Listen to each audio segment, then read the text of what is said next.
शाहबाद बचाओ, भाजपा एनडीए लाओ, बिहार को बनाओ, बिहार बनाओ। बाद में आखिर में बीजेपी का खात्मा का कारण क्या मानते हैं आप? पूरी तरह सक्रियता पूर्वक और भी बेहतर राजनीति के लिए काम कर रहा हूँ, आगे भी करता रहूंगा। पूर्वजों को कभी मत भूलो, पेट खराब होने पर पुराना चावल का खिचड़ी काम देता है। सरदेव लालमुनि चौबे, सरदेव कैलाशपति मिश्र जी हम लोगों के प्रेरणा के स्रोत रहे हैं। मौजूदा सांसद अभी जो है बक्सर के, वो बोल रहे हैं कि इतना काम कर देंगे आने वाले 5 साल में कि अन्य लोग यहाँ पे ठहरेंगे ही नहीं। अरे अच्छी बात है, बेचारा वो व्यक्तिगत क्या काम करेगा, वो तो हमारी शुभकामना है। काम करो। जिस प्रकार का भ्रष्टाचार की कहानी उस पेटारी में बंद है, वो पेटारी पहले भ्रष्टाचार, जातिवाद, भाई भतीजावाद, उससे ऊपर उठो। मेरे साथ पूर्व केंद्रीय राज्य मंत्री अश्विनी चौबे जी मेरे साथ हैं, जो बक्सर के पूर्व सांसद भी रहे हैं। ऐसे में अभी एक कैमूर जिला में इनका आगमन हुआ है, तो इनसे हम जान लेते हैं कि आगमन का क्या कुछ मुख्य उद्देश्य है। उसके बाद कुछ बातें और भी हम करेंगे। पहले तो सर स्वागत है आपका हमारे वंदे भारत समाचार में। ये कैमूर जिला में आज के आगमन का क्या मुख्य उद्देश्य रहा है? नहीं, कैमूर जिला पूरा बक्सर शाहबाद क्षेत्र में मेरा नमन यात्रा शुरुआत हुआ है 3 दिन पहले। और ये नमन यात्रा के माध्यम से जहाँ सभी देवी देवता, बड़े प्रसिद्ध मंदिर इस क्षेत्र में, जहाँ मैं बराबर माथा टेकता रहा हूँ, लंबे अरसे के बाद, कुछ महीनों के बाद मैं आया हूँ। इस यात्रा के माध्यम से जहाँ देवी देवता को शीश झुकाऊंगा, प्रणाम करने जा रहा हूँ मंदिरों में। अभी माँ मुंडेश्वरी माता का भी दर्शन करना है, हरसु ब्रह्म बाबा का, और रामगढ़ में अपनी माता जो गर्रा चौबे कुलदेवी माता, वहाँ भी जाना है। कार्यकर्ताओं से, जनता से मिल के नमन करना।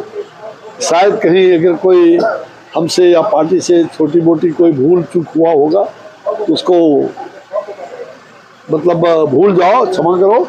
और आगे बढ़ करके भारतीय जनता पार्टी को मैंने एक नारा दिया इस यात्रा में। वो नारा पूरे संसदीय क्षेत्र और शाहबाद के लिए, शाहबाद बचाओ, भाजपा नेतृत्व एनडीए लाओ, शाहबाद बचाओ, भाजपा एनडीए लाओ, बिहार को बनाओ, बिहार बनाओ। जी बस इसी में सारी चीजें। जी, क्या मानते हैं कि शाहबाद में आखिर में बीजेपी का खात्मा का कारण क्या मानते हैं आप?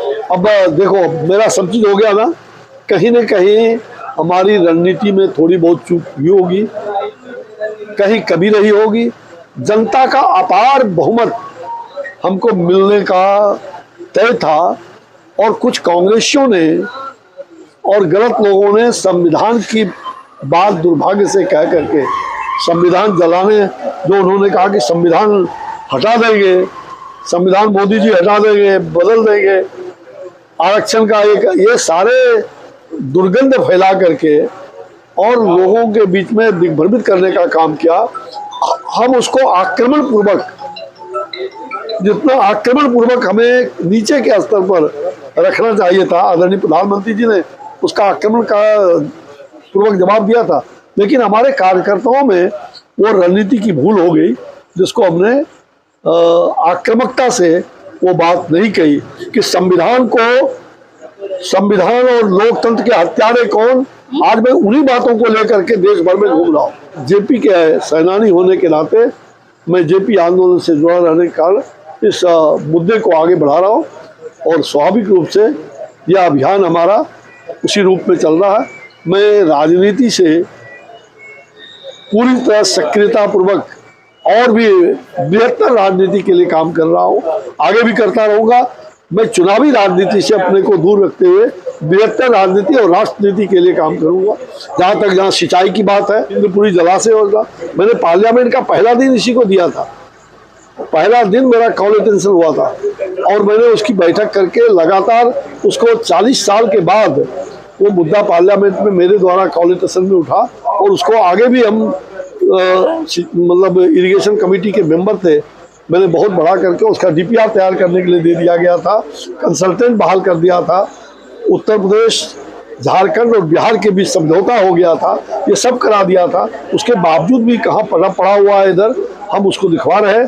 और इसको लेकर के शाहबाद की जनता को, तो शाहबाद और मगध का एक बहुत बड़ा भूभाग, लगभग 25,000 हेक्टेयर से भी ज़्यादा जमीन, लाख हेक्टेयर से ज़्यादा जमीन का पटवन होगा। आज किसान यहाँ तबाह है, टेल पॉइंट पर पानी नहीं जा रहा, पटना तक वो पानी जाएगा, इंद्रपुरी जलाशय, और बिजली भी प्रचुर मात्रा में, बिजली भी हजारों मेगावाट बिजली भी मिलेगा। मुझे लगता है कि ऐसे कई मुद्दे हैं जिसको शाहबाद में आवश्यकता है। तो पुरानों को मत भूलो, पुराना चावल ही जो है वो पेट खराब होने पर पुराना चावल का खिचड़ी काम देता है। सरदेव लालमुनि चौबे, सरदेव कैलाशपति मिश्र जी हम लोगों के प्रेरणा के स्रोत रहे हैं, जो यहाँ के नेतृत्व भी किए, जनप्रतिनिधि भी रहे। ऐसे लोगों को नमन करते हुए मैं नमन यात्रा पर निकला हूँ। मौजूदा सांसद अभी जो है बक्सर के, वो बोल रहे हैं कितना काम कर देंगे आने वाले 5 साल में कि अन्य लोग यहाँ पे ठहरेंगे ही नहीं। अरे अच्छी बात है, बेचारा वो व्यक्तिगत क्या काम करेगा, वो तो हमारी शुभकामना है, काम करो। लेकिन जिस पिटारी से वो निकले हैं, उस पिटारी में तो भ्रष्टाचार, उस पिटारी में दुराचार, अत्याचार, व्यभिचार, वो व्यभिचार और अत्याचार, दुराचार और जातिवाद और जिस प्रकार का भ्रष्टाचार की कहानी उस पिटारी में बंद है, वो पिटारी पहले भ्रष्टाचार, जातिवाद, भाई भतीजावाद, उससे ऊपर उठो और यहाँ के लिए जरूर काम करो। जनता ने अगर सांसद बनाया है, मेरी शुभकामना है। विपक्ष का आरोप है कि भागलपुर एम्स यहाँ न होकर के मंत्री जी अपने गृह जिला में ले गए। अरे भाई, ये कांग्रेसियों का गंदे, भागलपुर में एम्स खुला है क्या? नहीं। कभी एम्स में बना है क्या? नहीं। एम्स बनेगा भी नहीं। तो फिर ये कहां से एम्स चला गया और कहां बक्सर में एम्स होता है? जहां मेडिकल कॉलेज, मैंने मेडिकल कॉलेज 560 करोड़ का भारत सरकार का प्रधानमंत्री जी से स्वीकृत करा करके, और इसमें मेडिकल कॉलेज मैंने स्थापना किया। आप क्या कहते हैं? अरे आप जाना करो, आप प्रेस के बंधु हो, आप लोकतंत्र के चौथे स्तंभ हो, इन सब चीजों को आपको पूछना ही नहीं चाहिए। आपको तो उसको करारी जवाब देना चाहिए कि मेडिकल कॉलेज पहली बार यहाँ हमने लाया, भारत सरकार का स्वीकृत योजना है, मैंने लाया 50 करोड़ रुपया दे करके, और वो बन के तैयार हो जाता 550 करोड़ का। लेकिन दुर्भाग्य से हाई कोर्ट में चला गया था। हाई कोर्ट से भी पैरवी करवा करके, जो उचित पैरवी होता है एडवोकेट के माध्यम से, और उसको जल्दी फैसला करवाया। तो अब क्या चाहिए? और वहाँ एम्स एम्स एम्स, और भाई एम्स तो मिथिला दरभंगा में गया है, भागलपुर में कहा गया है?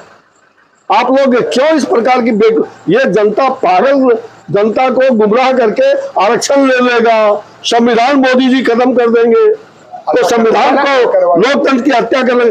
ये लोकतंत्र का हत्यारा, संविधान का हत्यारा कौन है? शाह कमीशन, जो जेपी के नेतृत्व में शाह कमीशन बैठी थी, और शाह कमीशन ने अपना रिपोर्ट दिया था, उसको कांग्रेस की सरकार ने जला दिया। संविधान के हत्यारे कौन? आने वाली पीढ़ी इसको जानना चाहता है। और निश्चित रूप से मैंने मांग किया है आज आपके माध्यम से भी कि आदरणीय प्रधानमंत्री जी, जिन्होंने संविधान के हत्या दिवस, संविधान की हत्या दिवस हर साल 25 जून को बनाने का, आपातकाल के विभीषिका पर हमारा जो कार्यक्रम 25 जून को हमने आह्वान किया, उसको उन्होंने और आगे बढ़ाने का काम किया है प्रधानमंत्री जी के मार्गदर्शन में। तो ये काम हमें करने की जरूरत है। संविधान के हत्यारे के लिए एक आयोग बैठा है, और 1 साल के अंदर एक निश्चित समय पर, निर्धारित समय पर आयोग इसका निर्णय करे कि कौन संविधान और लोकतंत्र का हत्यारा है। इनकी बोलती बंद हो जाएगी। आज बांग्लादेश के अंदर इतना बड़ा कुठाराघात हो रहा है, सनातन हिंदुओं पर कुठाराघात हो रहा है, और ये विपक्ष मौन है। कहा गया इनका सीरो सेक्युलरिज्म? संविधान को किसने 22वां संविधान बदलने का काम किया था? ये विपक्ष के लोग संविधान की कॉपी लोगों को दिखा रहे हैं।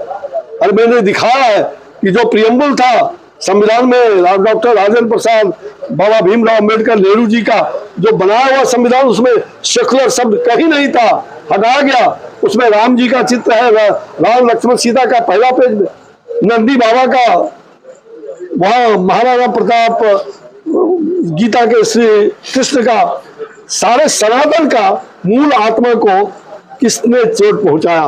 किसने उस मूल संविधान को हटा करके, और नकली संविधान के नकली लोग ये संविधान को लेकर के पार्लियामेंट में जा रहे, नकली संविधान, ये नकली संविधान मतलब जो मूल कॉपी है उसको लाओ। किसने बदला उसको?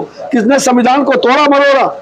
ये तमाम विपक्षी के लोग, कांग्रेस के लोग, इनको कुछ कहने का मुंह है? ये हत्यारे हैं। कि आप लोगों ने देखा कि किस प्रकार से विभाग बोल के लिए जाने जाते हैं, बातों को अपने विभाग तरीके से रखते हैं। वैसे भी तक से आप वंदे भारत समाचार का भाष्य पटल देख रहे थे। मैं आपके साथ दिलीप चौबे, बहुत बहुत धन्यवाद।